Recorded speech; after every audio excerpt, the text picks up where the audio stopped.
Next topic हमारा जो सबसे इम्पोर्टेंट है उसका नेम क्या है? गुडविल। अब गुडविल क्या होती है? अब गुडविल एक रेपुटेशन हम कह सकते हैं कि किसी भी फर्म की ये क्या होती है? रेपुटेशन होती है। अब वो जो है वहाँ के जो वर्कर्स है, जो वहाँ का ओनर है, वो अपनी मेहनत से इसको कमाता है। ठीक है, अब ये तो बात हो सकती है कि हाँ भी हम किसी गुडविल को परचेज कर सकते हैं किसी भी बिजनेस की, और लेकिन हम अपनी भी गुडविल जनरेट कर सकते हैं। अगर जो गुडविल हमने बाहर से परचेज करी, किसी और का बिजनेस परचेज किया, ठीक है, तो अगर हमने किसी का बिजनेस परचेज किया है और उसकी वजह से हम अपना प्रॉफिट अर्न कर रहे हैं कुछ सालों तक, तो उसको तो हम परचेज गुडविल कहते हैं। लेकिन हम अगर बिजनेस अपना लंबे टाइम तक करते रहते हैं, मान लो हमें अपना बिजनेस करते हुए 8-10 साल हो गए हैं, अब हमारी मार्केट में अच्छी खासी जान पहचान भी है, हम अपनी अच्छी सर्विसेज इस तरीके से लोगों को दे रहे हैं कि वहाँ पे जो लोग हैं ज्यादा से ज्यादा आते हैं। अगर लोग ज्यादा से ज्यादा आते हैं, आपकी सर्विसेज से वो खुश होते हैं, दोबारा दोबारा सामान खरीदना है तो भी वो आपकी शॉप पे आते हैं। या अगर आप कोई सर्विसेज दे रहे हो,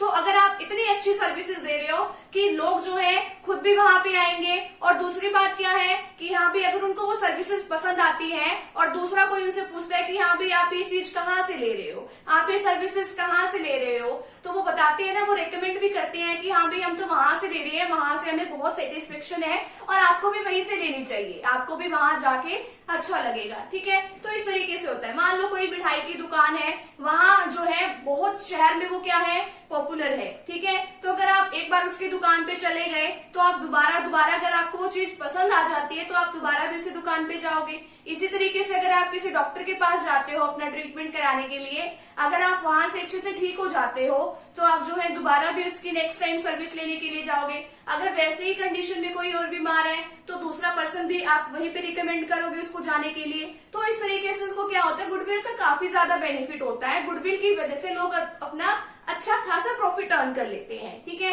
तो अब चलिए इसमें डिस्कस करते हैं कि इसके फीचर्स क्या होती है गुडविल की। फीचर्स कह लो या कैरेक्टरिस्टिक्स कह लो। अब बात आती है इट एन इंटेंजिबल एसेट्स। एक इंटेंजिबल एसेट्स है। टेंजिबल एसेट्स क्या होती है, जिसको हम देख सकते हैं, टच कर सकते हैं, लेकिन ये क्या है, इंटेंजिबल एसेट्स है, ये दिखाई नहीं देती हमें। जैसे ट्रेडमार्क होते हैं, कॉपीराइट्स होते हैं, जैसे वो हमें दिखाई नहीं देती, उसकी जैसे ही होती है। ठीक है, इसको हम देख नहीं सकते। नेक्स्ट वैल्यूएबल एसेट्स है, काफी ज्यादा वैल्यूएबल है। कैसे है, इससे आपको ज्यादा से ज्यादा प्रॉफिट भी अर्न होता है, और इसी के साथ हमारी नेक्स्ट फीचर भी यही है, हेल्पफुल इन अर्निंग प्रॉफिट। अब देखो प्रॉफिट तो आपको जाहिर सी बात है इसमें ज्यादा अर्न होगा। ठीक है, अगर आपको पास आप इतनी अच्छी सर्विसेज दे रहे हो, सारे शहर के लोग आप ही के पास सर्विसेज लेने आते हैं, तो आप अपनी चीज के रेट जो है वो चाहे ज्यादा भी कर दो तो भी लोग वहीं से कोई सामान खरीदेंगे ना। ठीक है, तो इस तरीके से ये बात आती है कि प्रॉफिट भी इसमें ज्यादा अर्न होता है। It fluctuate continuously. अब बेशक इसके ऊपर डेप्रिसिएशन हम नहीं लगाते, फिर इसकी वैल्यू कैसे फ्लक्चुएट हो जाती है। अगर प्रॉफिट्स कम होंगे अगर किसी बार, तो इसकी वैल्यू अपने आप ही नहीं कम ज्यादा होगी। ठीक है, नेक्स्ट हमारे पास पॉइंट है, it is valuable only when entire business is sold. यानी कि हम गुडविल की वैल्यू को तभी अच्छे से कैलकुलेट कर सकते हैं जब हम अपने पूरे बिजनेस को क्या करते हैं, सेल करते हैं। ठीक है, अब मान लो कि एक जो पर्सन है वो पहले ही मार्केट में काम कर रहा है और उसकी मार्केट में काफी अच्छी जो है शॉप चल रही है। ठीक है, तो ये मान लो पर्सन ए है। ठीक है, और एक नया पर्सन आया है बी, अब उसने तो नई दुकान खोली है। अब गुडविल बनाने में तो काफी साल लग जाते हैं ना। अगर काफी साल भी हो जाते हैं, 8-10 साल मान लो मार्केट में काम करते हुए को हो जाते हैं, और अगर आप अच्छी सर्विसेज अपने कस्टमर को प्रोवाइड कर रहे हैं तो ही आपकी गुडविल अच्छी होगी।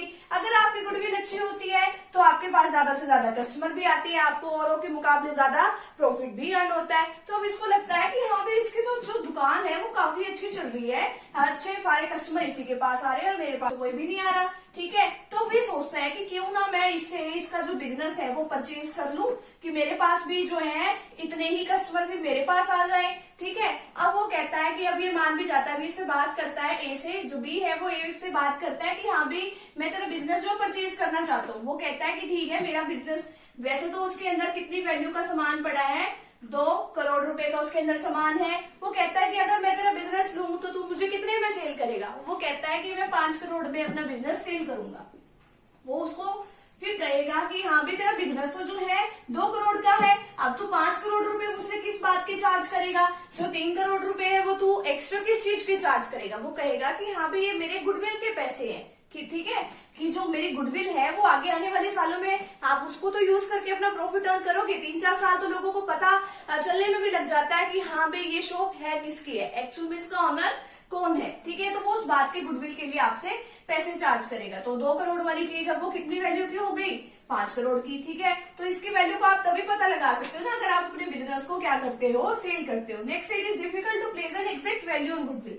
आपको एग्जैक्ट वैल्यू नहीं पता चलती कि गुडविल की एग्जैक्ट वैल्यू है कितने की है। नेक्स्ट है नेचर ऑफ गुडविल, कि नेचर कैसा है गुडविल का। ये फिक्टिशियस असेट्स नहीं है। 1 नंबर में क्वेश्चन आ सकता है कि क्या जो है ये फिक्टिशियस असेट्स है गुडविल, आप लिख के आओगे नहीं है, ठीक है। ये एक इंटेंजिबल असेट्स है, फिक्टिशियस असेट्स नहीं है। तो फटाफट से आप यहाँ तक का आप स्क्रीनशॉट ले लीजिए।